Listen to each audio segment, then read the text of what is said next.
কেরালা ভ্রমণের আগের এপিসোডে আমরা আথিরাপল্লী ফলস দেখেছিলাম, যেটা কিনা বাহুবলী ফলস হিসেবে বেশি পরিচিত। আমার জীবনে দেখা সবথেকে বড় ওয়াটারফলস। এখনও যদি এই এপিসোডটা না দেখে থাকেন তাহলে লিঙ্ক ডেসক্রিপশন আর আই বাটনে দেওয়া রয়েছে। এরপরে এখান থেকে লাঞ্চ সেরে আমরা সোজা গিয়ে উঠলাম মুন্নারের হোটেলে।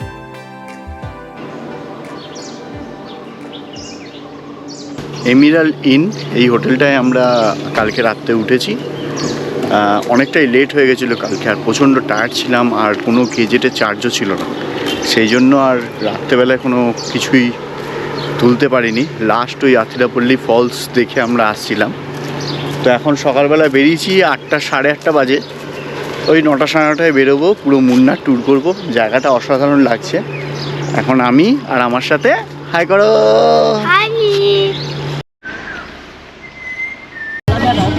বেরিয়ে গেছি আমরা মুন্নারের সাইট সিন করতে। হোটেল থেকে একটা জঘন্য টাইপের একটা ব্রেকফাস্ট করলাম, পুরো ঠান্ডা লুচি। ঠিক আছে, এখানে এসে একটাই জিনিস মাথায় রাখতে হবে যে সাউথ ইন্ডিয়ান খাবার আর এরা ফিশ খুব ভালো বানায়, কিন্তু নর্থ ইন্ডিয়ান খাবার যদি আপনি খেতে চান এখানে ঠকে যাবেন। কেউ নর্থ ইন্ডিয়ান ঠিকভাবে বানাতে পারে না। মুন্নারের হোটেল আর জনঘনত্বপূর্ণ জায়গা পেরিয়ে ঠিক 10 মিনিটের মধ্যে পৌঁছে গেলাম প্রকৃতির কোলে। ঠিক যেন কেউ নিজে হাতে অতি যত্ন সহকারে কোনো বাগানকে সাজিয়েছে।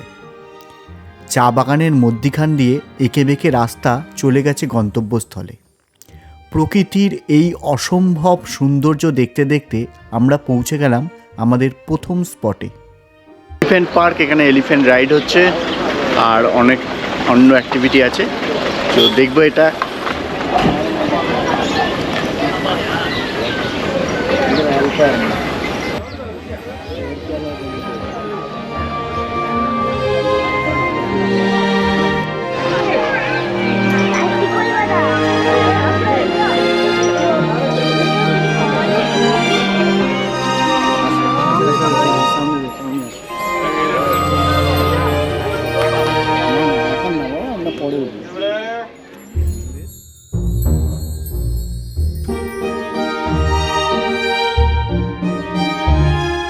চা বাগান তো অনেক দেখলাম, এবার দেখতে চলেছি চা পাতা থেকে কিভাবে চা তৈরি হয়। মুন্নারে টি ফ্যাক্টরির সামনে দাঁড়িয়ে আছি, আর পেছনে পুরো ভর্তি চা বাগান।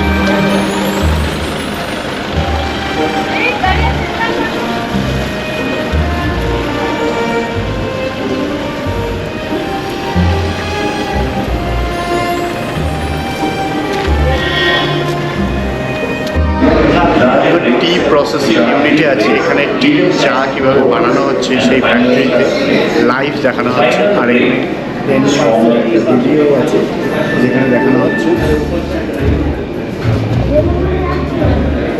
চায়ের পাতা বাগান থেকে তুলে আনার পরে 7 থেকে 8 রকম প্রসেসে চা তৈরি করা হয়। এক একটা চায়ের প্রসেস এক এক রকমের। গ্রিন টির জন্য একরকম, ব্ল্যাক টির জন্য অন্য রকম। চা তৈরি করার পরে প্যাকেজিং থেকে এক্সপোর্ট এবং রিটেল কাউন্টারে অবধি ডেলিভারি সমস্ত কিছুই এই ফ্যাক্টরিতে হচ্ছে। টি ফ্যাক্টরিতে চা না খেলে হয়?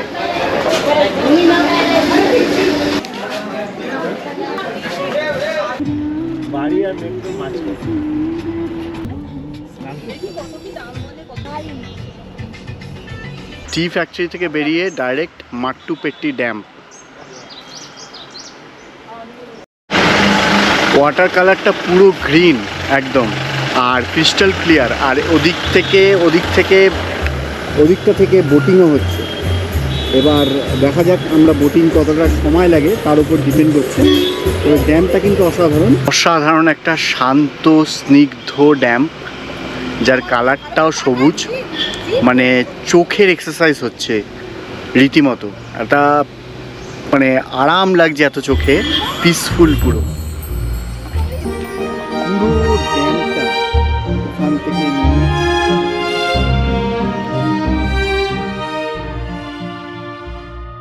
চা বাগান তো এতক্ষণ ছিলই, আবার এবার আমাদের ভাগ্যে হয়ে গেল জঙ্গল।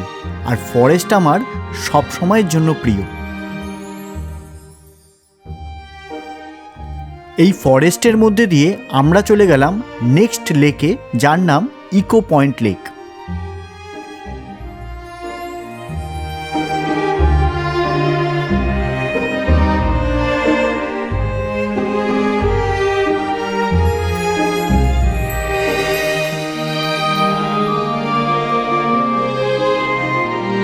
এখন পুরো ইকো পার্কের সামনে দাঁড়িয়ে, অসাধারণ জায়গা, লেকের পাশে সুন্দর গাছের একটা সারি আর পাহাড়।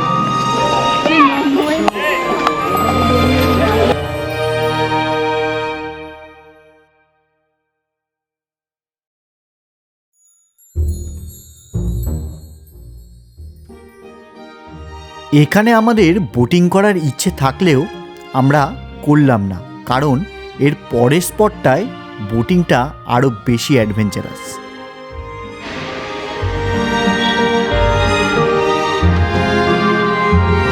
এখন আমরা আবার ওই লেকটার কাছে যাচ্ছি।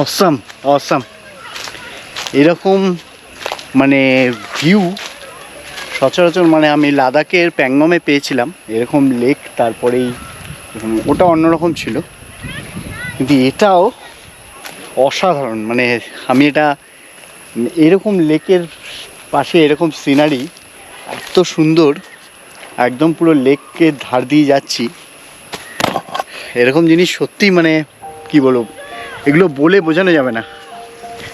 ফিল করতে যা লাগছে। এখন ওখানটায় যাব, ওইখানটায় যাব। আমরা ওই দিকটায় ছিলাম, ওই দিক থেকে বোটিংটা হয়, ওই দিকটায় ছিলাম। ওখানে 10 রুপিস টিকিট কেটে ঢুকতে হয়, তো ঢোকার কোনো মানেই হয় না ওদের। ওই দিকটার থেকে মানে ওই দিকটার থেকে এই যেখানে আছি এই দিকটা আরও অনেক বেটার, এটা পুরোপুরি ন্যাচারাল।